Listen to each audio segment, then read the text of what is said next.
చేసిన అందరికీ నమస్కారం. ఈ విపత్తు జరిగిన తర్వాత ఇప్పుడు అబ్బాయి కాస్త కోలుకుంటున్నాడు. వెంటిలేషన్ కూడా తీశారు అని తెలిసి నిన్న రాజుగారు కూడా చెప్పారు. అబ్బాయి తప్పనిసరిగా కోలుకొని మన అందరిలో తిరుగుతాడని విశ్వసిస్తున్నాం.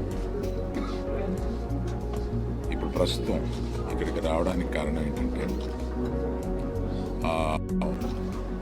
కుటుంబానికి 2 కోట్ల రూపాయలు మా తరపు నుంచి, అనగా అల్లు అర్జున్ తరపు నుంచి 1 కోటి రూపాయలు, నిర్మాతలు శ్రీ రవి గారు నవీన్ గారు కలిపి ఒక 50 లక్షలు మైత్రి తరపున, ఇంకొక 50 లక్షలు సుకుమార్ గారు, ఇదంతా కలిపి